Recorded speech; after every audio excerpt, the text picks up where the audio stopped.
Larsson and Moravcik! His first goal for Celtic! Here is Shunsuke Nakamura! Exquisite!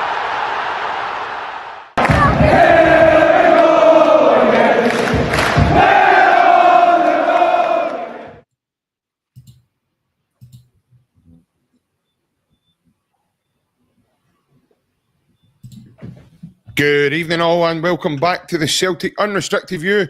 I'm JP and joining me tonight in this Monday episode is Alan, Daniel and yet again a man I've not yet been on with and had a chat with. I've not seen you since June. We've got Mark as well. How are you, mate? I hope you're well. Aye, very good. Good to be here. Delighted the season started yesterday and finally to be on with you, JP, the legend. Thanks. I don't know about that right enough. We'll need to wait and see as we go. Obviously, it's been a wee while since yourself's been on as well, Daniel. I hope you're well also. Aye, not bad, mate. Good evening, everybody. Good evening, Mark. Good evening, JP and Alan as well. It's been a wee while, but good to see Celtic back in action and gain something to actually talk about instead of the same old stuff. Yeah, I think that's something that we've all been looking forward to, Alan, as the season kicking off, mate. We are now underway. We get a wee victory with the Celts. It's been a wee while, thanks. I've had a wee chat with you on here as well. I hope you're well and had a nice weekend, mate. Yeah, good evening, everyone. Glad to be back. Been on kind of once a week the last wee while. My hip's been playing up, as everybody probably knows. But good to have the season starting back at the weekend there. Massive 3 points, considering we left at 87 minutes to get the goal, which I didn't know if it was coming or not. Obviously, we were nearest rivals, kind of dropping points previous to that. That's a wee cherry on top, but I think that's probably the positive, that massive positive that we get the 3 points. But most people could see there were underlying issues that we'll probably dig into later in the show. But yeah, glad to be on and glad to see Celtic back. Yeah, 100%. There is a bit to get through tonight, so apologies if we take up all your Monday evening. Thanks for everybody that's tuning in with us and joined us across the platforms. I also hope yous have had a great weekend also. We'll come to some comments, as we always do, to get them out of the way. We've got Anne Jem, evening JP, Alan, Daniel and Matt's a bit of a mouthful for a Monday night, that one. Plunge as well. Good evening, boys, and Anne Jem. Ryan's in the chat tonight, doing his wee usual hiding out the rod. Evening all. 3 points, most important thing, but for me, not a great performance. Showed exactly why we're all banging the drum about forward area investment. This needs addressed ASAP. Got some other people joining us as we go. Paul Maguire's in as well. And as we always say, thank you, Norrie. Norrie boy's back tonight. He says, evening lads, hail, hail. As I said, we've got a few things to touch on. Obviously, I'll come back to yourself, Mark. Season starts yesterday. Celtic obviously taking on Flag Day. Paul McStay, one of my heroes in football. The reason why I started playing football, in fact, first and foremost. If my dad's watching, he'll probably say to me what the fuck happened to me. But I tried to model my game on Paul McStay when I was younger.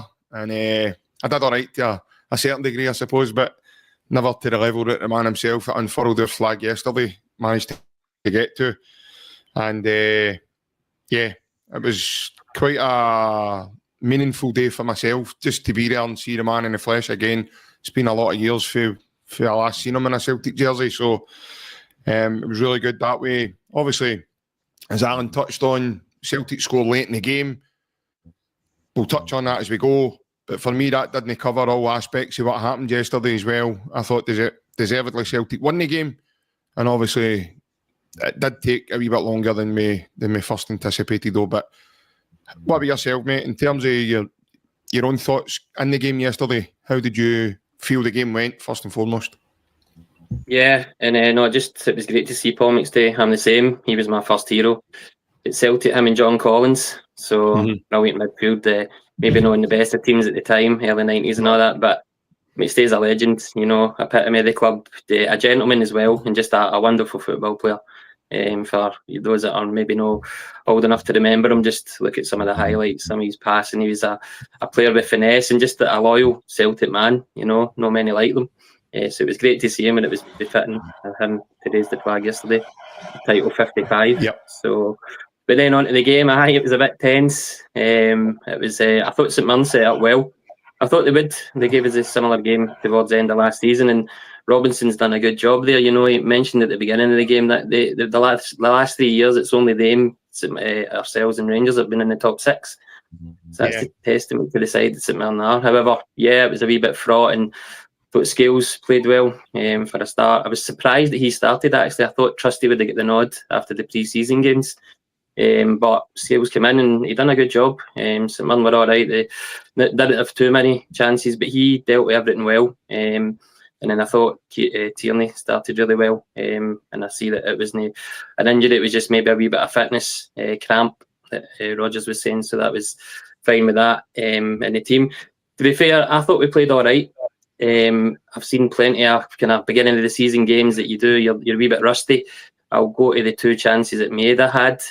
First half where he squared it when he should have maybe taken the shot, and then at the tail end of the game that he would have normally put away. So I'm not going to put it all down to the kind of reinforcements that should have happened and haven't happened yet. I just thought that, and also I thought the bench was quite strong. Now I know we're very light in the wide areas, but when you've got the likes of Engels and McCowan, who ultimately came on and scored the goal, and Trusty as well, when we got an injury at left back and Scales went out to the left, Inamura wasn't in the bench, but Trusty coming on, that's a bit of depth, that's a bit of quality that you're bringing off the bench, and ultimately it wins the game. And I'd like to think, regardless, that there will be a couple of players coming in to strengthen, and it's got to be in the wide areas. But the game itself, I thought we were okay. I thought it was a typical kind of beginning of the season game. We should have taken our chances. There was a couple of chances that we didn't take. That the save for the keeper in the first half as well for Negren, that was really unfortunate off the bar. So the chances were there, and I think in a couple of weeks down the line, that'd be a 3 or 4-0 game. So I was happy, but the goal was a wee bit later on. However, fair play to the team and the support as well. They stuck by the team, and they could have easily got a bit frustrated with the lack of activity in the transfer market so far. But they stuck with the team, and that's the resilience. You mentioned the rivals on Saturday. They didn't not get the mentality again. They were 3 minutes away for getting 3 points, and they didn't hold it. We were 3 minutes away for dropping 2 points, and we got the 3 points. That's the mentality. That's what we've been consistently doing for season after season, and you've got to compliment the players for that. But good 3 points, delighted, and just looking forward to Aberdeen now. Yeah, obviously, Daniel, when you take into context of the opposition you were playing against there as well, mate, I did say, and I had a chat with Ryan even off of this, and I did say I think that'll be one of your toughest tests of the season, up against that physicality that St Mirren possess. You look at them in the game, they changed their tactics 3 times. They tried to go with a 4-2-3-1. That wasn't working. They dropped to a 3 to back, and they went 3-5-2 against us in the second half, especially at half time. They bring on the boy Younger to go up top with Mandarin. And as Mark touches on there, I thought Liam Scales was absolutely tremendous. And that's why they changed, because Scales was dominating Mandarin up front himself. He wasn't really getting on much. I thought him and Carter Vickers, Carter Vickers, this is a guy had to go through a small operation there in the summer, and he's still retaining full fitness. He's not played the full pre-season with us either. Alistair Johnson, you could argue the same, mate. So I think all in all, mate, for me, I was obviously at the game in myself yesterday, but I was really happy, especially the way Celtic dealt with their threat and physicality, mate. Yeah, definitely. I think we all know by now that physical presence that St Mirren bring, but we've seen in previous years that when we play them, we can find that way to slowly but surely, or in other cases very quickly, dismantle them and play through them and walk away with 4 or 5. And I think that that was missing. I think everybody was hoping for that, and then obviously we walk away with the 1-0, and on paper it does look like a very lacklustre performance, but as you said, people in the stands, anybody can take a performance differently. But I think a lot of people walking away from that game have now realised that in the front three areas, we are short, because guys that we've said on here many times, guys that were sub players are now starters, and like Mark says about the wide areas, our best winger at the moment, Adam Idah, is a 34-year-old James Forrest, and no disrespect to him, fantastic servant for the club, but he only manages one goal last season. So I think people were missing that ruthlessness yesterday, and that definitely shows that we need to bring people in on the wings, especially now that we've found out who we're going to be playing in our Champions League qualifier, and obviously we've got a big test away at Aberdeen coming up as well. Yeah, obviously, Daniel mentions there, Alan, in terms of the attacking threat that Celtic possessed yesterday. Mark also touches on some of the chances that we had. I mean, two glorious chances from Adam Idah. One, he goes round the goalkeeper. I don't know what he's trying to do there. I think he's overthinking it again, and he's put too much on the actual. I don't know whether he's trying to deliver it or he's trying to left foot it into the net. It kind of brought me back to the goal Henrik scored at Ibrox when he goes round Kloss and nearly scores for the corner flag. It was a near enough that situation as you're going to get. But looking at the chances that we had, mate, in my opinion, I thought the game should have been done at half time. You look at the one with, as Mark touches on, another one with Nygren right before half time, with a couple of half chances before that. All in all, mate, I thought it was like fairly comfortable for us in an opening day where you are up against a team who possess a high physicality. And they're quite a big team as well. I noticed that about them yesterday as well. They're no all kind of shrinking violets and all kind of small guys. They took a wee fella off that was in their midfield. He was getting dragged about with Nygren's movement and Hatate's movement in the first half. I think that was another one that forced that change. So when you look at that overall, mate, it should have been pretty more comfortable than actually what it ultimately was. Strap yourselves in, because I don't feel like that. Opinions, everybody, but I can't see this. I'm maybe get my standards too high for the way that Celtic should be progressing at present, but if we're waiting to the 87th minute with six shots at target and can't break down St Mirren, then there's something wrong there with the quality that we've got in the final third. Desperately something wrong with at least two of them. Adam Idah had a rough day. I thought he looked slightly lethargic in terms to what he usually looks like. We can't compare him. He's usually like the Duracell bunny, so we can't exactly down him for maybe being a bit off in one day. But I think when you look at Young, virtually non-existent, I think the Idah experiment's well and truly over. I think that we did look flat, look lacklustre, very short at any kind of quality in that final third. It was just, I think we should be looking for a higher standard than that, and that's why we've been saying constantly we need quality brought in. We're looking at that. We're looking at that win today. That win today maybe blew Adam Idah back on side about 10 times, because that guy was bomb our side. Honestly, I don't know how a professional striker can constantly be offside like that. It's just the mind absolutely boggles. Cutting edge, look at the cutting edge of a sponge. That's yesterday. That's what it looked like. It was absolute. You're looking at, I'd be saying, defence to midfield were all right. I think Scales looked dodgy the first half an hour. I think he played a good second half. I think we need to do a lot better than that. If we're going to achieve the same accomplishments and the same glory that we did last year in terms of kind of domestic trophies and kind of progression in any sort in Europe, it needs to be a hell of a lot better than that, because if we're struggling to score against St Mirren until the 7th minute, we look McCowan and James Forrest coming on to change the game, then I think it's eyes open time. The board need to bring in quality, recruitment team, whoever that is, because Brendan's interview on Friday, I seen a comment there. That's worrying. That's concerning that he's constantly calling out this board. We look at the positives, right? It's massive positives that, as you guys say, some teams might have not been able to get that kind of goal 5 minutes with time, 3 minutes with time, whatever it may be. A lot of teams might have kind of conceded, as Mark said, but that's a massive positive to kind of be 2 points ahead of your nearest rivals. But I think it's time to open our eyes when we're looking at kind of we've got Adam Idah and James Forrest and Yang, etc. That's who we're relying on the wing positions. I think it's time that we need at least 2 or 3 quality wingers and another striker, I'd say.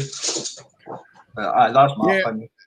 No, I mean, that's totally fine. I mean, there is no doubt we definitely need reinforcements to help the squad and you know, kick us on that wee bit more in the final third. But we're chatting about guys here that have done humongously well for the club, Mark. You know, in terms of what they've given Celtic in their time so far. For me, I've seen... There's a couple of times, I mean, if we went right through the full team yesterday and started picking out deficiencies, you'd be there all day because you'd be going and picking out every single one of them. But if you look at let's take Adam Idah, for example, right? He's come under severe criticism over the last period of months now from the Celtic fans, and even yesterday. But like you mentioned right at the start, Mark, Dyson Maeda misses 2 glorious chances. And for me, Dyson's not getting held to the same standard setting there as Adam Idah in. Because Adam Idah seems to be on a higher standard setting. Sorry to interrupt, but that's hold on. But Adam Idah's performance yesterday for me, I mean, I was at the game, so I thought he done pretty well, considering. But, you know, Dyson Maeda's not getting held to the same account as what Adam Idah is, and Adam Idah missed chances also. He's got a load of credit in the bank, whereas Idah and Yang are continuously frustrating fans. I spoke to a number of fans about the game, like yourself, including Ryan. This is people are getting after nuts right about him about Idah. After nuts because he wait his day. He's caught. That was 4 or 5 times in 20 minutes. He was offside. It's not acceptable for a £9 million striker. It's not acceptable for a £9 striker. The guy is simply not doing it. I think we also need to remember as well that Adam Idah has scored goals for Celtic and vital goals at that as well. There's loads of strikers that scored goals. When you look at how many strikers, you compare any of your strikers in previous years to Adam Idah, he's down at the very, very bottom. Number one striker. Dyson Maeda that's been mentioned was our top scorer last season. He's not getting that was my original point because I jumped back in and I apologise that Dyson Maeda has got loads of credit in the bank. He's continuously pulled us out of holes last year. Whenever he's been here and played brilliantly well, he's got loads of credit in the bank. He does know. Yang's no. Scales hasn't. These players are doing it continuously, underperforming. Teams are targeting them because it's glaringly obvious that these are our weak parts. If we want to progress, we need to be realistic. These are the weak parts of your team. There's other players that might have half days, but these guys are consistently looking weak and consistently getting targeted off other teams. Coaches for the opposition are seeing this, and that's why they're targeting. It's clear as day, crystal clear. Well, for me, Idah has plenty of thing in the bank because he single-handedly won his trophies in his time at Celtic so far. But obviously, we'll move on. We'll get Mark's thoughts on, obviously, there's no doubt, mate, we definitely need reinforcements in the forward areas. And it's clean to see for every Celtic fan. I think the ultimate problem there is the Celtic fans, they're not happy because of we don't have those reinforcements just now, and obviously now the season's underway yesterday. Yeah. No, I feel sorry for Idah.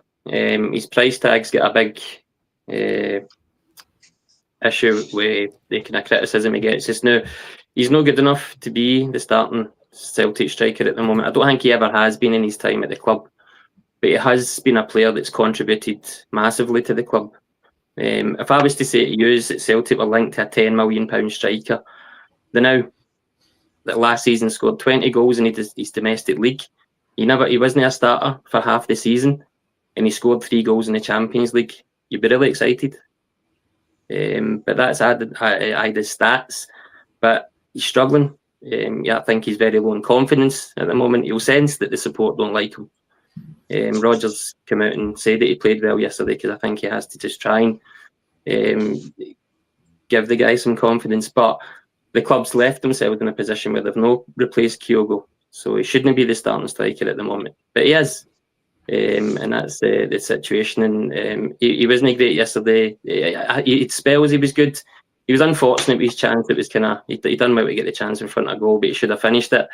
His awareness wasn't great being offside. Is that the one off the? Is that the one off the post? Do you mean? Aye, Mark? yeah, Aye. Yeah. So he done well to kind of make the chance there, and he should have maybe put it away. It was a tight angle. Tierney delivered some decent balls into him as well, which I think will help him this season if he gets a bit more opportunity. But we do need to get a striker in so that he becomes, for me, he's a really effective backup striker. He's got the quality that he can come in as backup striker and scoring goals in the Champions League. So, and I think if you look about and compare him to other strikers elsewhere, just take Rangers for example, they had £6 million Danilo starting up front, which he contributed to Rangers in his time.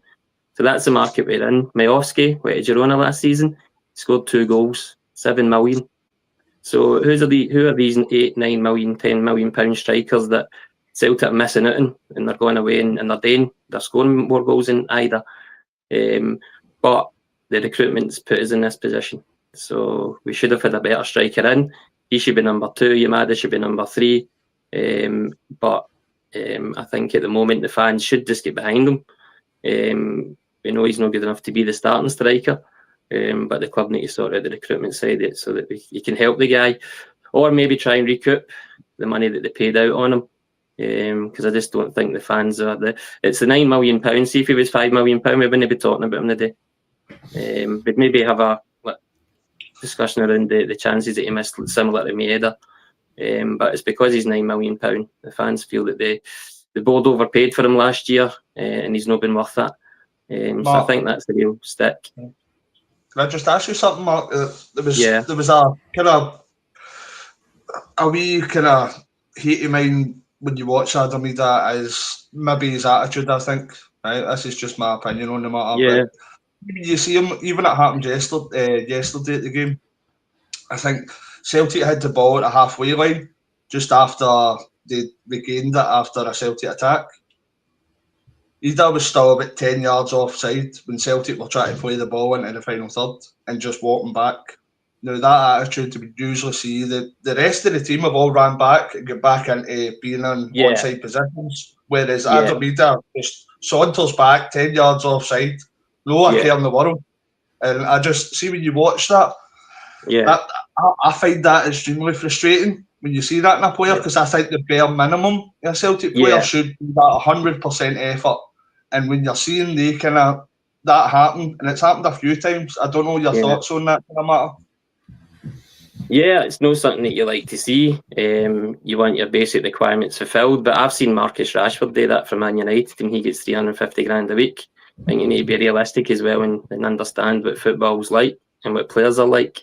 Celtic are not exclusive to that. We've got high standards. He might fall short of that in certain areas, but he's still developing.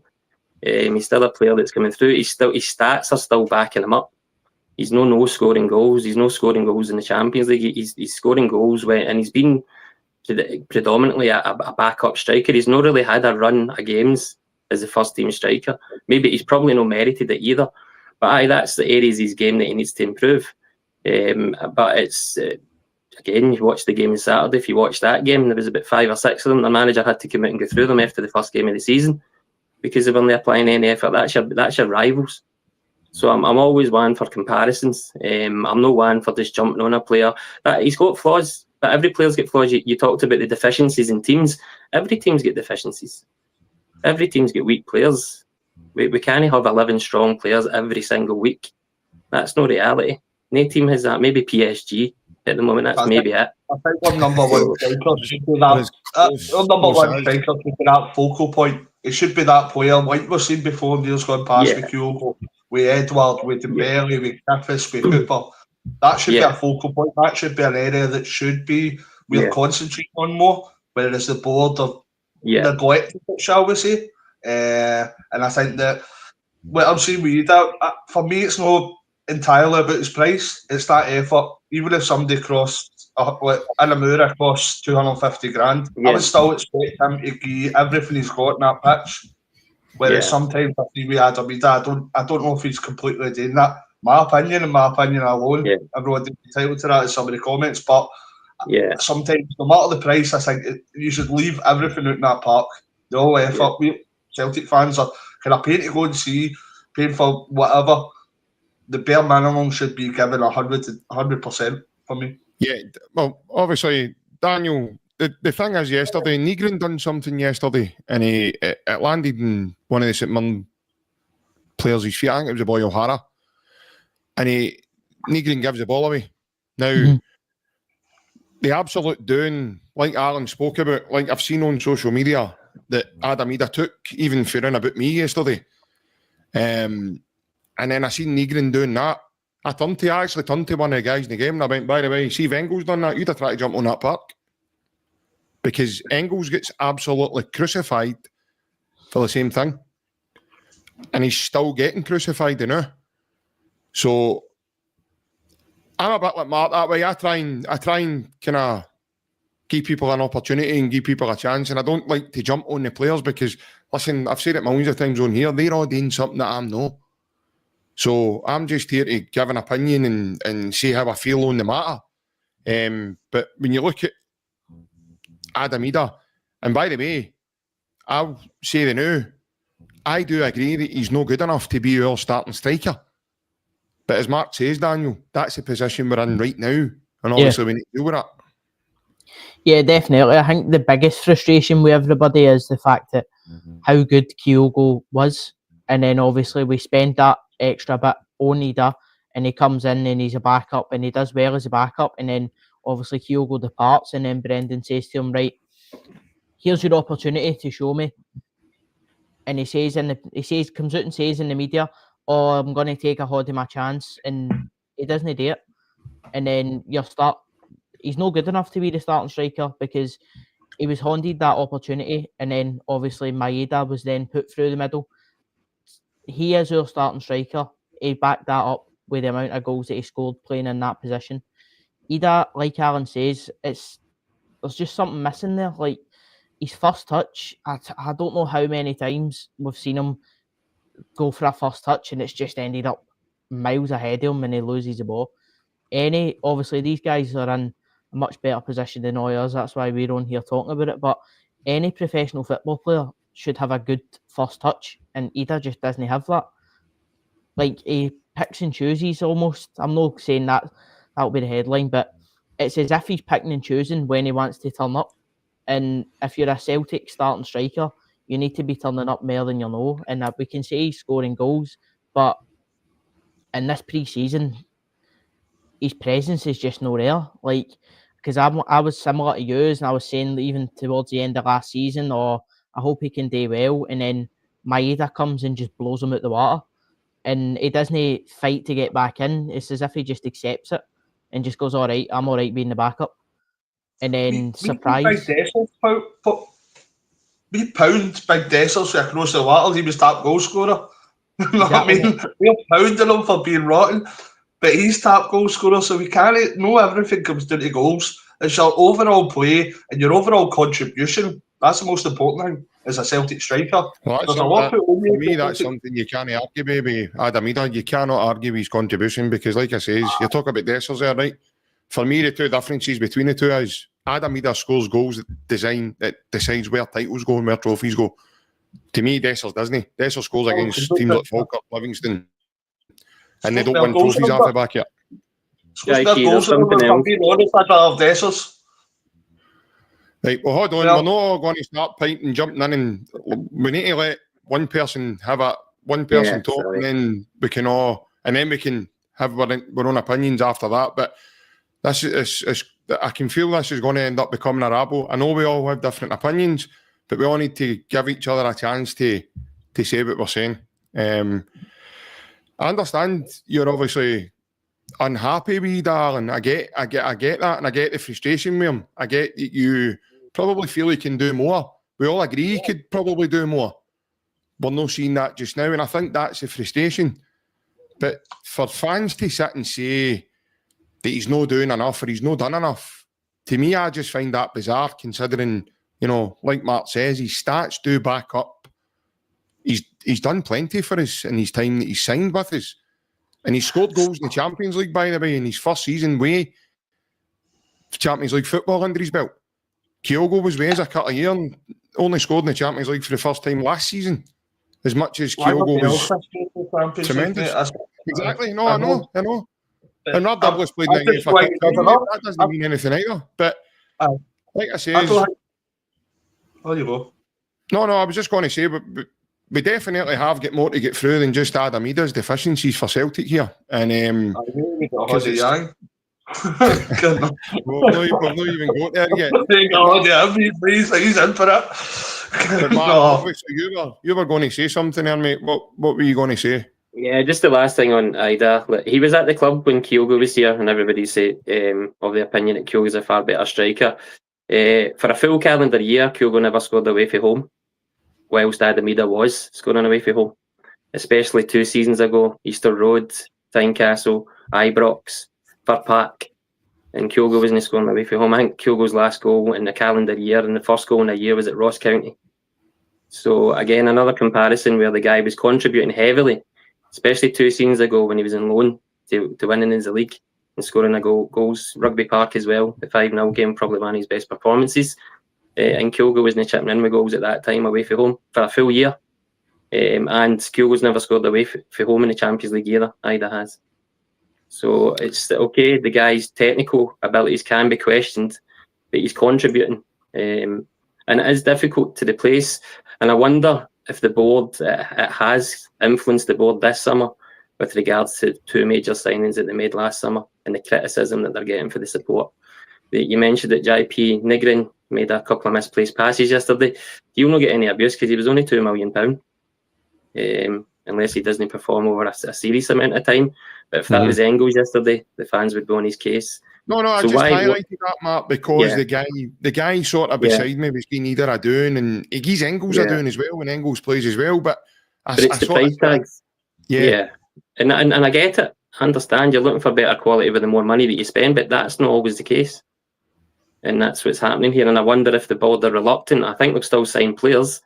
But will they sign another £11-12 million player when they know this could be another 3 or 4 players we've got now? When players like Trusty and Engels are on the bench, the fans are furious. That's £11 million that's on the bench. So there's no winning with these big players really, unless you get it spot on. And it's not an easy thing to do. Yeah, definitely not. We do have a couple of videos, lads, that has been sent in for tonight. Obviously, while we're chatting here, I'm going to play them. And we'll have a wee chat about the lads. It is 2 familiar faces you'll be very aware of. It's our man Ryan from the channel and Big Barry. So I will play them and we'll have a wee chat about what they're saying. So we'll start off with Ryan. Hi lads, hope you're well. Obviously can't make tonight, so just send you a wee video and you can debate on what you obviously think of what I'm saying. Positive aspect was the 3 points, Flag Day. Paul McStay was there, Fergus McCann, brilliant to have them there. The most important thing is the 3 points and our rivals dropping points, which means they're chasing us right away, and it gives you a wee head start for the league campaign, which is good, and it gives the players confidence. Obviously for what's going on with the transfer situation, to start the season with 3 points, it's a massive positive. So fantastic to start the season with 3 points. Performance aspect, I didn't think they were great. I thought defensively in the midfield, thought we're alright, thought we're okay, pretty solid. No really any qualms with that, but the final third, really, really poor. Even Yamada was poor. But normally he's pretty good for us. Yang, how many times do we need to back him up and say that he's got something or he could come good? Lads, how many chances is he going to get? His end product's not there.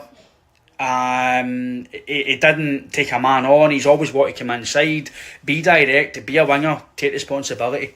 Adam Idah, his touch was off, he was offside. How many times a top striker scores the one at the back post? They take that touch and they score. I watched him the second half for 5 minutes and he hides behind defenders. When there's a shy near the corner flag, You've got to go and show yourself. Go and hold it in. Go and link up the play. He was hiding behind defenders. How many chances, lad, does he have to get as well to prove himself to be the main man? He's not laid down a marker yet fully since Kyogo left to put that slot there. How many chances, lads, is he going to get to prove himself? Now, I would never question the manager, but the manager maybe saying he played excellent to maybe give him confidence and not really want to say that he didn't play well, etc. Because you don't want to come out and criticise anybody when you win. But you can't kid 50,000 fans and everybody else, lads. Either for me didn't play well, and the manager can't kid the fans on, because the fans, that won't wash with the fans. Majority fan base, I've all said they didn't play well. Yang didn't play well. As a team, we didn't play well. So, but let's just try and get quality in, lads. It's glaringly obvious we need quality. We've got a massive playoff. It's a suitable draw. Don't gamble with it. Be fully prepared.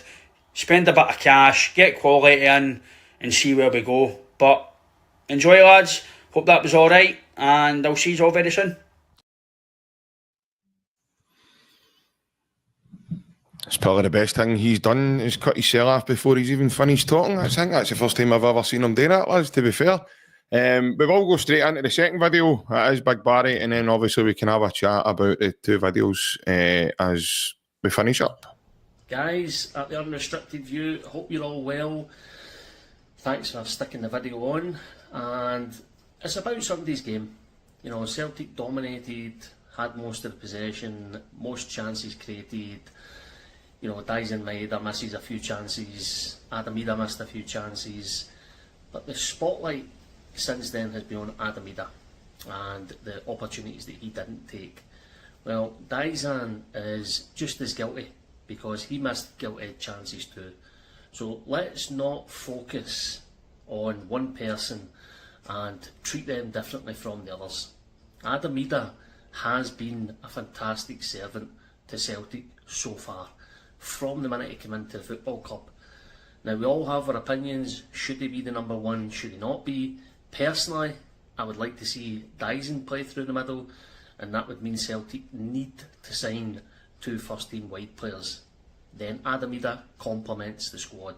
He's a big game player, he scores important goals, he scores a good enough volume of goals as well. Same for Liam Scales. Here's a guy who's been criticised over and over again, and I thought on Sunday was exceptional. Stood up to the physical challenge, which has often been a criticism of Celtic defenders. Go back to Chris Julian. Austin Trusty last season had his difficulties with it, and Liam Scales finished the game at left back as well, so he's got that versatility. I think we need to focus more on the positives at Celtic. We've got a cracking Champions League draw, a very winnable tie, regardless of what team we end up playing, and we're already a couple of points above our rivals. Things are hunky-dory. We just need those few transfers, but have faith the club will get it done.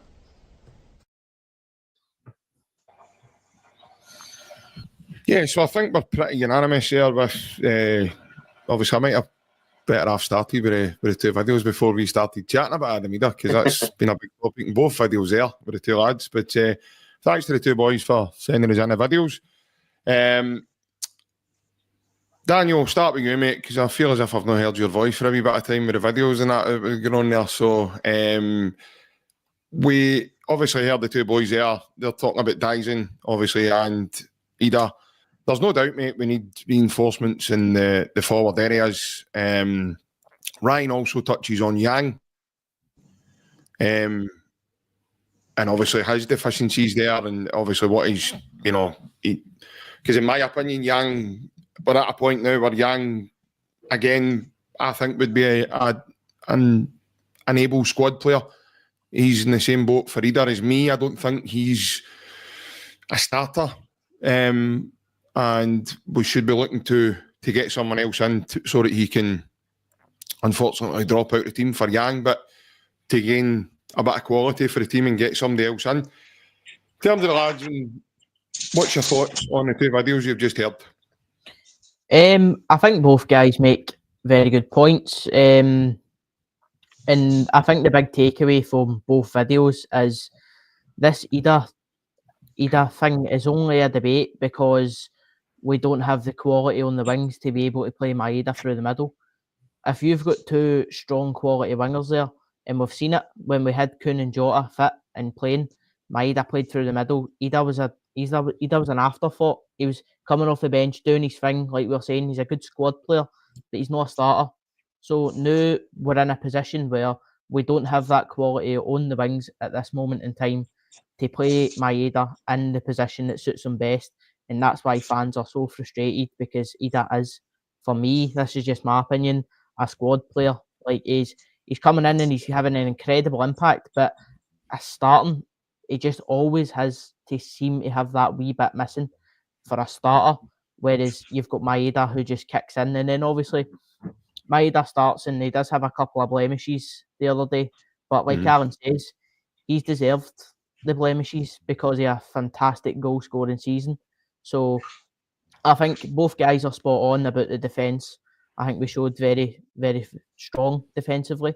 And I'm no Liam Scales's biggest fan, but we keep a clean sheet. So that's all that matters for a defensive point of view. But we definitely need quality on the wings, and then this striker chat, your main man plays through the front and dies in Maeda, and it's not even a conversation. So I think for me, it's just a case of getting quality wingers in the door, and then we can go back to being all pals again. Aye, I love your optimism there, Daniel, I really do. Alan, obviously the two boys on the video are pretty unanimous regarding the kind of forward areas of the pitch. It's definitely an area that is in need of surgery, and probably more so than not. We understand that the club have brought in our defender and Jamai Simpson-Pouze from Man City on a season-long loan. We are waiting on his international clearance, my understanding is, which is why the club have not been able to announce the signing. However, he's sitting at the game yesterday with Celtic trackie on. I'd imagine he's met all the boys. He's probably even done a training session or two now. So we have brought in a reinforcement there. So the surgery now is definitely required, as the boys were saying, at the top end of the pitch. Yeah, I don't want to go on all ground, so we'll leave the rest of it. But you're looking at the players that they come in. I think we're a month late already. Right, well, we're giving ourselves more today. Every year we do it. Apart from the hands, we give ourselves more today. We could have had these players in and get them bed in. We've had plenty of time to scout, plenty of time. I know transfers can't take time, but this will take 10 or 11 months to replace Kyogo. Nicholas Kuhn's been away for a month. Doesn't take a month to bring in a winger. Top elite level sides. We've already got that replacement in the door the next day, or got them in the door beforehand. So, it's concerning, that fact, because we're behind the 8 ball as we speak, because I've given the example a load of times. You look at Kuhn, he came in relatively late in the January window. He didn't have a pre-season. He didn't look really good at all that first 6 months. Got a pre-season in him. And then that next kind of 6 months after that, he looked absolutely tremendous. One of the best wingers we've seen at Celtic for a long time. So I think it's really important that we get these players in quick. And it's concerning that we're not seeing anything kind of concrete coming out in regards to attacking sided players. I do see the logic in us bringing in Pouze, the Man City guy. He does look as if he's a good calibre of player. He was player of the year in the English Premier League too. Yeah. He's captained that side. He's regarded very highly. So I could see him coming in and kind of starting next to Carter Vickers. But I says about kind of Alex Valle last year that we thought he would come in and play more, and it just so happened that kind of the January transfer window he happens to leave again. So we can only wait until we see these guys actually play in the flesh for Celtic and hoops, and then we can make the full judgments there.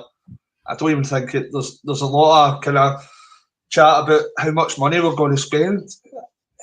You've seen in years gone past, sometimes it's worked when we've bought the kind of Jotas for 6 million, Carter Vickers for 6 million. But then, on the other hand of that, you've got the likes of Albion Ayeti and Barkas. So, and then when you look, we brought in Matt O'Reilly for was it $1 million? But you bring in Quan for $1 million. So it goes both ways. We as a recruitment side of our club, we need to do our homework. We need to do it properly. We need to do it well. That's what it's about. If it takes more money to bring in the player that Brendan wants, then so be it. But we need to make sure that we're bringing in the correct individuals that's going to add that quality to the side. Hopefully it will happen in the next kind of week or two, but I'm not really seeing many positive signs because you listen to kind of Brendan's interview on Friday. I think that was probably alarming, as I said earlier. So I think he's basically calling them out. And I would hope to see a fair bit of action before we take the field against Aberdeen next week. Yeah, I think, Mark, obviously the two boys in the audio that they've sent in the videos there, as I said, I should have maybe put the videos up before. Obviously, hindsight's a beautiful thing. I didn't know what the two lads had said. So, but there's no doubt, in terms of the forward area, it is in need of surgery. But the way I've experienced football over the last, that Celtic side that fielded the park yesterday is not going to be the Celtic side that finishes a window, in my opinion. I do think there will be reinforcements. Pat McLaughlin there's put in would the panel accept 2 quality loan wide players? Of course we would. I mean, if in terms of quality, I'm just going to ring off a name here for a laugh. Just if Man City phone Brendan Amora or Pep Guardiola phone Brendan Amora, Mark, and says, listen, Jack Grealish isn't up to much. He's want to come on loan because his best mate, Callum McGregor, Notts County, phoned him yesterday and says he's looking forward to having dinner with him again. He wants to come. Would you be interested in taking him? I'd go to now and pick a guy up at the airport. Do you know what I mean? Personally, if Carlsberg done football transfers, that would be the best in the world, I would imagine, and we would all be happy. But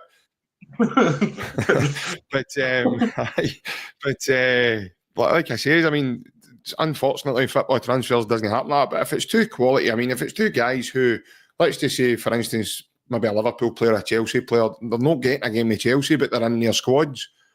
Celtic will, Brendan Rodgers, first and foremost, will explore that option. But it definitely is an area of the field that we do need surgery. And I do think, Matt, that Celtic will make inroads in doing that. I think the disappointment for a lot of Celtic fans is the timing of it now. As Alan says, we're now in the month, the end of this month, the transfer window does close. And for whatever reason, the wide areas haven't been fulfilled now with other players. It could be a number of different reasons, but to the Celtic fans, they just want to get that positions filled so we can go and attack the season, mate. So in terms of yourself, are you frustrated or are you quite settled on that you would feel that Celtic will get the business done when they need to? Yeah, I go back and forth with it. But in the main, I still remain confident that they'll do the business. They done it last season. Brendan had a similar type interview about quality, and they did spend the money. And I think you've got to remember, I know that we referenced Angie's signing windows there, but Jota, Carter Vickers, Giacomakis all coming in the last day initially. That's right. Scott Sinclair last minute as well. Majority of our signings, they come in late. I know that Ange got a couple in early at times. Kuhn was actually earlier under Rodgers as well. He was the beginning of January. So, and Idah was the last minute as well, initially on loan. And then last season, and he still had an impact. So the club, that's kind of the pattern that we do in the transfer market. Now, is it ideal at the moment? We could have avoided this situation. The Idah and Yang are taking the brunt of it. I don't think it's actually the 2 players, as Daniel referenced there earlier on. If Idah was on the bench yesterday and Yang was on the bench, and with 2 new signings in play, we wouldn't be having this conversation.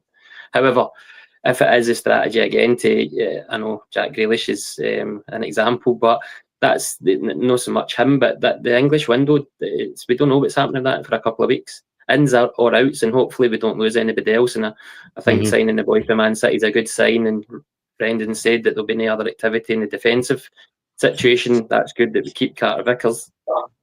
Hopefully we don't lose Maida or Hattati 10 English teams that are sniffing about in the next few weeks. But counter to that, there will be maybe opportunities for that higher quality of player, potentially a big loan signing, or just different options that you don't get right now. It's no ideal, but I still have a bit of confidence that the board, it's a numbers game, and surely they're going to replace the numbers, at least, and preferably it's going to be in the attacking areas. Will it be the quality that we want? I'm not so sure. But I would expect us to sign 2 wide players at 7-8 million per player. That's what I would, with the money that we've still got for Kuhn and the money that we've spent so far in the window, that would be my expectation. And possibly, if the right striker's available, similar amounts on a striker. If not, then you would put potentially Maeda back centre forward. Idah goes back to second, and Yamada's third choice striker with 2 big wide signings and potentially a big loan signing off the back of that. So it's still kind of all to play for. I'd like to think, and again, I do my comparisons. If you look at other clubs, there's other clubs, there'll still be Newcastle or one. I know it's a different market, but it's just still the same problems that football clubs have, is getting these signings in on time, getting them in early, getting them in. Eddie Howe was talking about it a couple of weeks ago at the friendly game against ourselves. You wanted those signings in early. It's not got any in yet. They're in the Champions League already. Look at the Premiership. Can play guys £250,000 a week. Can't get any signings in. I do think the only one that's came in the door for him is Boy Alanga, innit? He played against us in that friendly. Yeah. But yeah, he spoke about his frustrations. You are right there, Mark. Yeah. But that's not to say that we can't do things better. Be better prepared. There's still definitely areas that we can improve. However, going by most transfer windows, we get our business done at the end of the window anyway. It just opens up. That's how all the transfers naturally happen at the end of the window as well, because everybody comes available, players sign. So we're holding on to Telio, but that's not going on effect for Rapid Vienna or whatever to sell somebody else. That's the way it works. But it needs to be better, and we've kind of put ourselves in a bit of a position. We shouldn't have done that, but we can rectify it in the next couple of weeks. So I've got faith that they will do that, and hopefully galvanise the support as well and give some exciting signings. Maybe a big name flung in there at the last minute, because we've got the money to do it, and the fans deserve it, and maybe more so for the couple of weeks that they've put us through just now. Yeah. It's sent a certain level of anxiety around the support. I could sense that even at the game yesterday, at the lack of the lack of movement that we've had up till now in the forward area of the pitch. Well, lads, obviously another small matter today, as it's never a dull moment with Celtic. Alan, I'll come to you with this, mate. Our Champions League opponents and fate was sealed for us today, mate. It is going to be Kairat Almaty or Slovan Bratislava, who the Celtic fans will be more familiar with. We did annihilate them last season with which made it even more sweeter, because it was a certain guy, Vladimir Weiss, that used to play for the old Rangers, was part of that squad, and we absolutely annihilated him that night, and he got annihilated with the fans every time he touched the ball as well, so the Celtic fans will be well familiar with that. However, I think it's a very positive draw for us, if I'm being honest. I don't really know too much about Kairat. I know they're from Kazakhstan. As it stands just now, they're 19 games into their season. They are top of the league. Another team that Celtic fans will be familiar with, Astana, sit just behind them in the league. But what are we thinking about that draw, mate? Yeah, it was probably one of the more kind draws. I think you were probably looking at Basel was maybe one of the more difficult ones, I think. So when you look at it, it's probably more likely going to be Slovan Bratislava. I'm not right to say, but it was kind of 3 late goals or something to go 5-1, wasn't it? It was kind of close up to just after half time, wasn't it?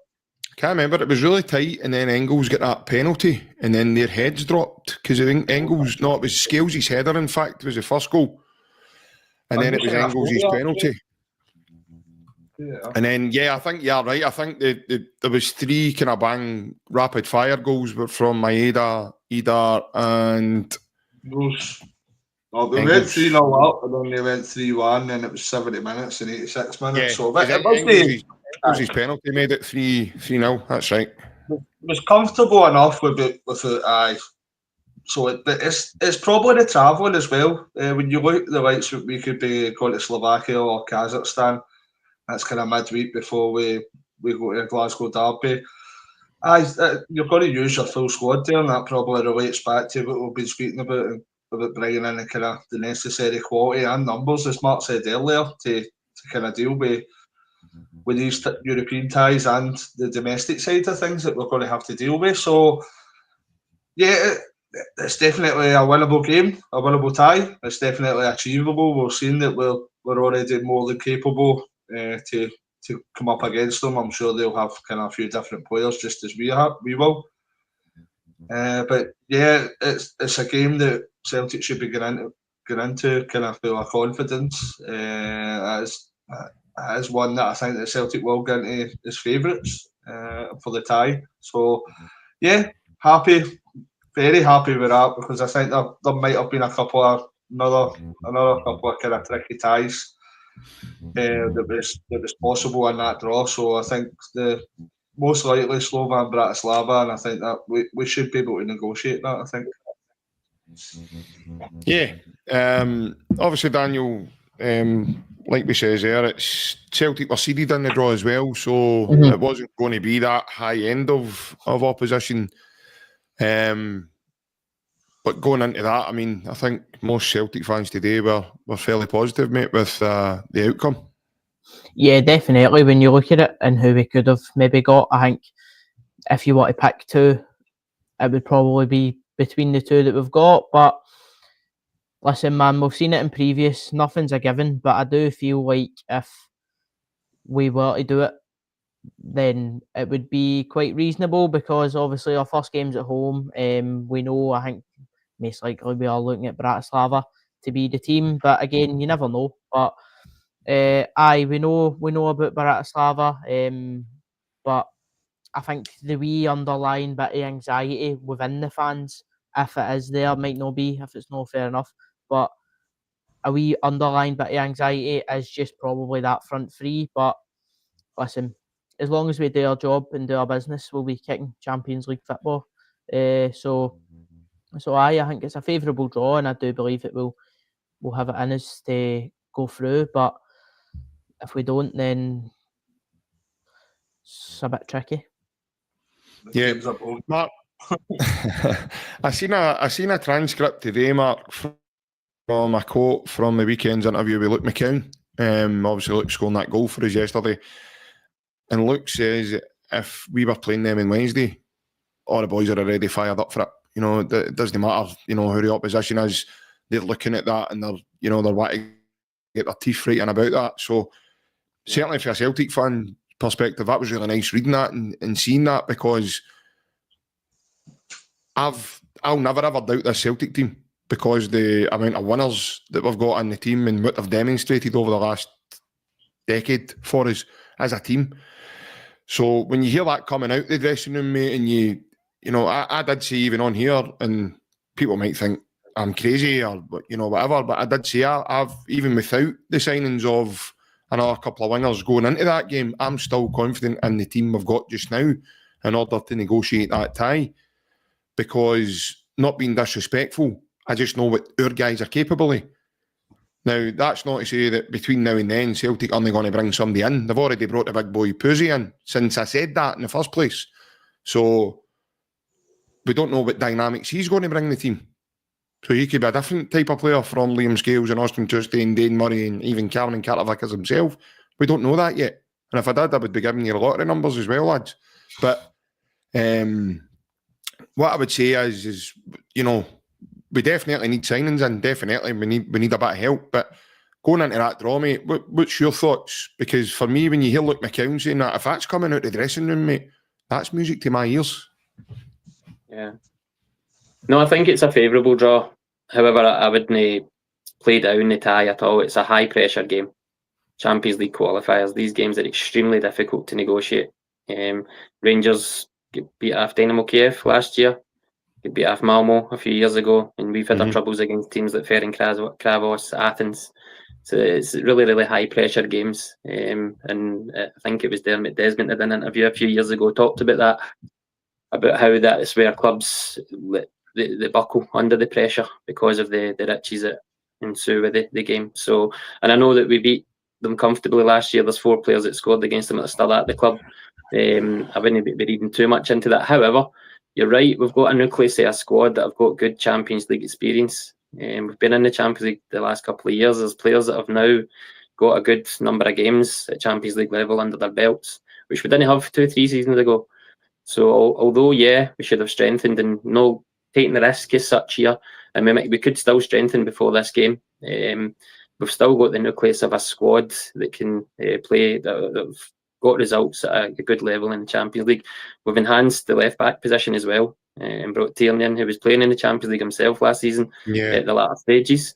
So we've only really lost Kuhn, I think, in that respect. But he was a really important player for us, and that's the areas that we do need to replace. But the nucleus of the side, the experience that we've got, should be kind of shown in these games, but it's still very high pressure. And I just don't think that we should be taking as much of a risk, an unnecessary risk. However, if we do get through it and sign a better quality of player, could we understand that? Is that the strategy? We don't really know. I don't think they could disclose that either. However, I think we should have enough in the side, back to front, even Dyson up front or through on the wing. You know, he's a crucial player in Europe. He's scoring at the highest level, scored in Dortmund last season. So you've got real quality there, and we've kept the nucleus of the side together. So we do lose a good player every year. We lose our best player every year as well, remember. That's the model of the club, and it's unfortunate, but it's due to the success in the Champions League, playing at the highest level. That's how our players go for 25 to 30 million. So we're a club that has to kind of reinvest and take the knocks as we go each season. So we lost Matt O'Reilly at the beginning of last season as well. Really difficult player to replace. But then Kuhn's come through and he'll be equally as difficult to replace. But we've got a good record at doing it. But yeah, over the course, good draw. And I think we've got the squad that will take us through. Yeah. Obviously, touching on a new signing, because we always like to do that as well. Obviously, Puzzy, we know he's there, Alan. He was sitting with Celtic tracking that on. Once the formality stuff's done, the international clearance and stuff, it'll all get announced and it'll be done that way. But he is with the team, and we know that because he was there yesterday. In terms of your optimism, my understanding is, reading on him and given the evidence that I've been given, he's certainly going to bring something different. He's that kind of ball-playing centre-back, likes to drift into midfield, break through lines, passing is really, really good, can play with 2 feet. He's comfortable on left and right. He's got pace, he's strong, he's very good in the air. Sounds like we've got a good unit, mate. Yeah, it's like the majority, I say this quite a lot, but it's the majority of players that we bring in because of the market we can shop in. Most of the time we don't know a great deal about them because if we're watching kind of different football, the majority will be whether it's English Premier League or La Liga, etc. We tend to be shopping in different markets because we can't afford to shop that market basically. Yeah. So all we could do is really kind of look at the evidence that's available to us. You look at, as I said earlier, that the boy is very highly regarded to the point that Man City don't want to sell him at present. He was Player of the Year in the Reserve League last year. And he looks a very kind of promising defender for the future. So it could be that the likes of when you've seen him previously, I think probably the one that we can have a comparison with is maybe Jason Denayer. I think that similar age to Jason when he came in. I think Jason might have been maybe a year or two older, but I think that's probably the comparison that we'll be looking for. And if he had the impact that Jason Denayer had with Celtic when he came on loan, I think every Celtic fan would be massively happy. But I think with the majority of players that we bring in, we're going to need to wait and just see them in the flesh, see them in the hooks, because we can only go on the evidence that we are provided, whether that be statistics, their pedigree, their kind of their experience, etc. I tend not to look too much on YouTube videos because, as I've said before, that kind of Ballingolly looked like kind of prime kind of Cafu. So I think that you're best kind of avoiding the kind of videos. It's good. It's sometimes good to have a wee look, but I think most of the time we're bringing in players, it's just kind of trust the process, trust the manager. It's done his due diligence, and then hopefully we get a good player that's going to come in and provide a contribution. Yeah, Daniel, obviously with this one with Puzzy, mate, he's obviously someone that Brendan's identified, because Brendan speaks about him in his presser before the St Mirren game, and he says he's a lad I've known for quite some time, and obviously you must have heard about it. Celtic have always had a good connection with Man City. You look through, I mean, there's a roster there of players that have all come in and done. Even John Guidetti, I know some people might, question his temperament and his attitude towards the end of his loan deal. But he came in and he done a business. He became a very firm fan favourite early on. John Guidetti, with the way he was scoring goals. Patrick Roberts, Jason Denayer, as Alan's mentioned. You've got Dedrick Boyata, Georgie Samaras. So we've always done really, really well with guys coming up from Manchester City. I don't know about you, mate, but I'm quite excited regarding this one, because when you're told you're getting them on loan for a year, I kind of heard Neil Lennon talking to Virgil van Dijk in my head when I heard that, and just enjoy yourself, son. You'll not be here too long. One of the ones that I think this boy's obviously, because Man City ain't letting this boy go, so this boy's obviously destined for top level stuff. Yeah. Definitely. I think the reputation that the players come in with speaks volume, and the fact that obviously Man City are only too willing to let him go permanently shows that they have a plan in place for him. And if it is a case of him just coming up here to showcase what he can do properly, as long as he helps us and he does a job for us, I'm happy with that. Do you know what I mean? If he is, like you say, strong, fast, ball playing, that's what Brendan's been saying he's looking for a while. So if he is not a permanent addition, maybe if he does do very well, that's the calibre of player that Brendan will turn around and go, this is who I need, this is who I want, and then we'll go and explore that. But I don't want to put too much pressure on him. Like Alan says, we'll see once he plays a game or two, and then we'll go for there. But no, in terms of reputation, it does seem like one that can understandably get a bit excited about, and hopefully we get to see quite a bit of him throughout the season. Yeah. Mark, before I bring you in, there's a wee comment there for myself. It's from somebody called No Trophies on the YouTube. He says, you taking Welsh, JP? Yeah, to the airport, mate, for his next destination. So, no, listen, you know me by now. I don't like to be disrespectful to people on here. I think Stephen Welsh, probably Stephen knows this himself, that his time's now at an end, coming rapidly for him at Celtic, whether he now goes out in another loan deal or he moves on a permanent basis. I think that will now be decided between now and the end of the window. Mark, obviously, talking about the lad Puzzy, in terms of your own thoughts, mate, have you done any due diligence? You managed to see a bit about him? What you thinking yourself? No, I've not seen anything, although he's made first team appearances for Man City. Yeah. I think he played in the Champions League as well. So, I mean, if he's good enough to play for Man City, then he's good enough to come into our squad. Aye, I didn't want to mention that just in case somebody goes on and up 4-1. Was that the night Sporting Lisbon beat him? It was, yeah. 4-1. I never seen that. But he's good enough to play this regardless, irrespective of the situation. He's quoted at Man City. It isn't a loan to buy, because they want to keep him and develop him. We have had good success with players from Man City. It's a good tie that we've utilised very well. They're a club that bring through great players, Cole Palmer, Liam Delap, players like that they're sent out on loan. So the really high pedigree of player that they bring through. And we've probably had to really go to some lengths to attract the boy to Celtic. I know we offer Champions League football, but he could have went to another Premiership club, no bother. So it's a coup for ourselves. Plus, we don't really go into the loan market too much without the loan to buy. So we've been quite wise with that as well, with Bernardo, Jota, Carter Vickers and things like that. So I don't see an issue in just getting the odd player in. It's high calibre that can really help us out for the season. Give us a good 4 quartet centre-backs that can compete against each other for competition, to keep it healthy, trusty Scales and Carter Vickers. So I'm happy enough with that. But excited to see what he brings, bringing the ball out of defence. I used to like Christopher Idah for doing that. I thought he was brilliant at doing that, really gets up the pitch quickly, to take out a few players whilst he was doing that as well. So if this boy's got these attributes, then that could really be a game changer for us, because we are a wee bit pedestrian at times with the build up and players for the playing it at the back. So if we've got a player that can be quick in the off and go by a few players and start attacks quickly, it could bring something different to it. It's not just the defensive capabilities, because we normally have all the possession against a lot of sides and it's breaking them down like yesterday. So yeah, all good for me.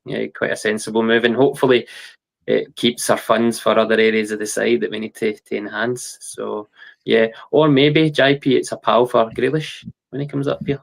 Aye, maybe so. We'll just need to watch this space, and hopefully Jack can give him inspiration or he can give Jack inspiration to get his backside up the road if he's not doing too much. Right, here's another question I want to ask you. I'm going to get around the houses with this one. Yes or no answer. Alan, do you think this lad Puzzy will play most of the games? Yes. Daniel? Yes. Mark?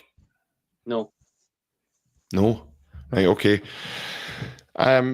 The reason I asked was obviously Barry Bannon was on with us the other night, and Baz was saying that the clubs have got a thing in place where the team needs to pay money. So if you bring a boy in on loan and he's quite high calibre, and the team he's coming from want to see him, then they need to spend.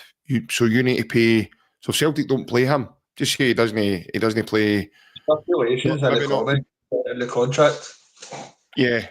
So obviously Celtic then need to pay money to Man City if they don't play him. But I get where you're coming from, Mark. I do think there will be some games where he doesn't play. My thoughts there is I don't see him coming up for Man City and not playing a lot of the games. I do think that, it is unfair. Like we mentioned, I think you touched on it, Mark, early on, pre-season. I think Austin Trusty had a really good pre-season there, and I think it was unfair of him maybe not even to start yesterday. So I think it's going to be an interesting one, because there is then going to be competition. You've got Dane Murray in that position as well, and it is a position I think, lads, now we are pretty much covered in. But obviously, if this lad is as good as what I think he's going to be, me personally, I can't see him not playing beside Cameron Carter-Vickers. But one thing I want to touch on with you before we finish up tonight is obviously Yamada. So he came on and made his debut against Al Ali over in Como. And I'll come to you first with this one, Alan. Were you quite surprised to see maybe Yamada not getting on yesterday, or obviously do you think that obviously his time will still come? I'm not sure. The 45 minutes that we've seen him, I thought he looked pretty lively. We can't judge people, and we need to see over a prolonged period of time.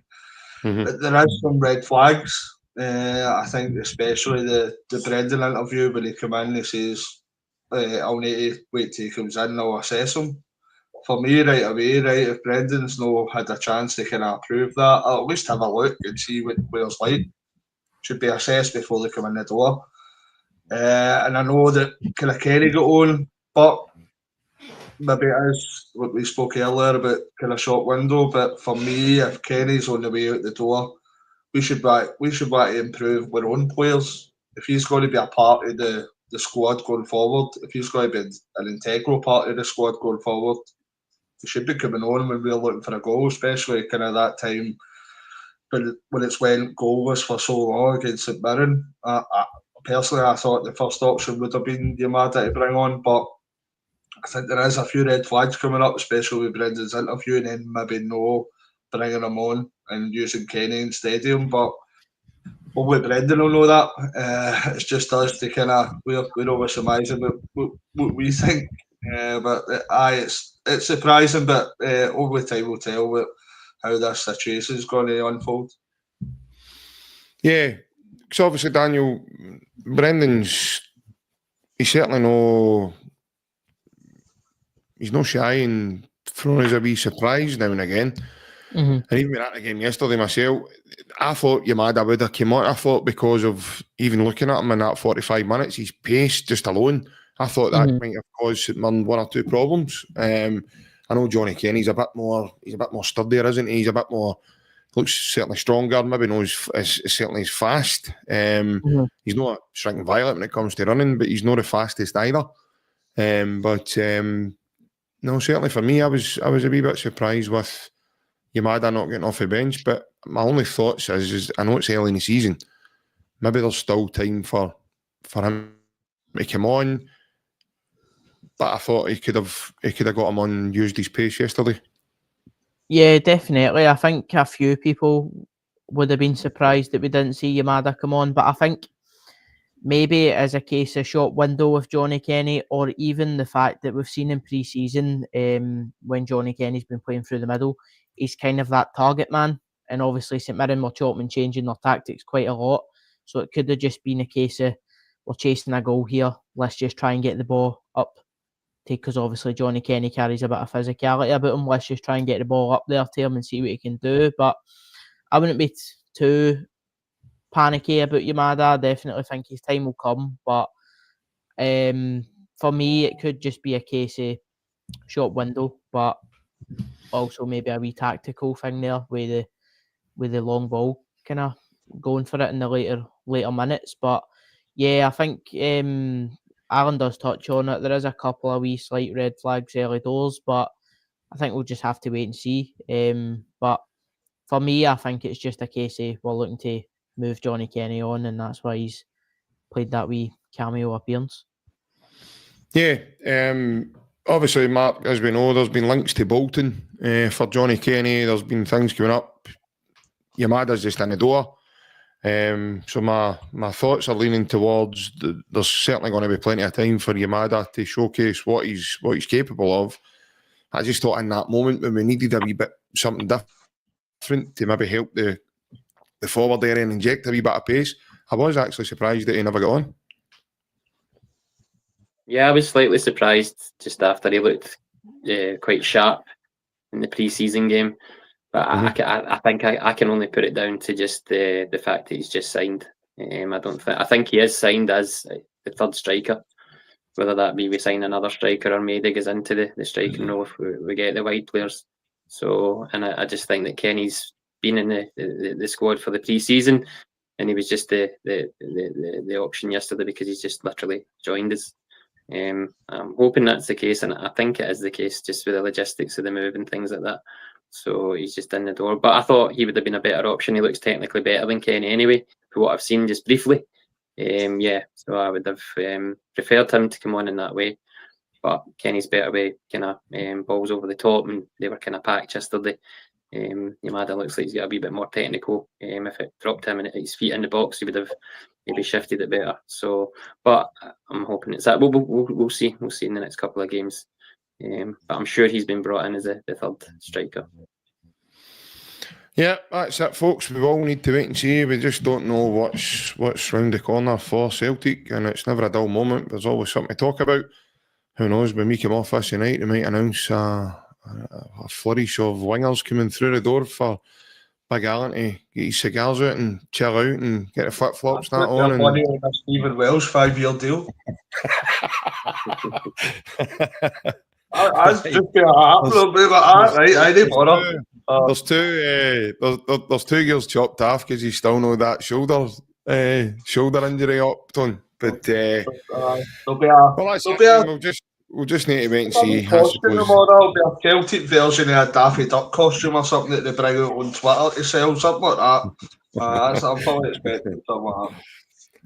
Daniel's right on about that, and he's first in the queue. He's in the midnight queue for that, definitely. That Daffy Duck costume. I've got the Hawaiian shirts, mate, the whole lot, the Sambas, full compliment. I'm just still hanging off. I'm not giving them any more money to bring out their own version of Yankee candles. I'm just waiting on a candle. I just bought a candle. So they're not getting it. I bought the tap, that's it. They're not getting anything else off me for a wee bit. But No, listen, good chat tonight, folks. Thank you to everybody that's participated in the comments. Cheers for the two boys that sent in their videos as well. And obviously yourself, Mark. Cheers again for coming on, mate, and giving us your thoughts. It was good to finally get a wee chat with you, because I know the previous times you've been on, I've not been there, so it was good to see you. Same with you, JP. Thank you. Daniel, obviously, as always, pal, it's a pleasure to get a wee chat with yourself. Absolutely, thank you very much, and I hope everybody's enjoyed listening to us share our opinions. And thanks to everybody in the comments for sharing theirs as well. And let's hope it's another successful season moving forward. Yep, and Big Alan, I'm just about to shut this down and come and give you a cuddle, mate. It's like me anywhere. It's been too long. I see you there, my wife. I'm So, just coming to give you a cuddle, because it looks. Aye, so nice big cuddles. So I hope it's a nice wee chat. Adam Idah mascot for you as well. You'd probably miss it all. Wait, walk in your clothes now, offside flag will go. But no, lads, listen, it's been a good chat, good opinions, good wee debates going on as well. Some good comments. I really apologise I can't get everybody's comment in, because if I managed to do that, then myself and the lads probably wouldn't be able to have a chat in the first place. But take care. As we go, we will be back, I think it's Wednesday. Stay tuned on the socials and in the community section of the YouTube channel for that and time, etc. If you are new to the channel and you do like what you've seen tonight, please hit the like button and subscribe. It's totally free and it doesn't cost you any money at all to join us, and we'll be indebted for you for the rest of our days. But for now, take care, hail, hail, and we'll see you in the next one. Bye-bye.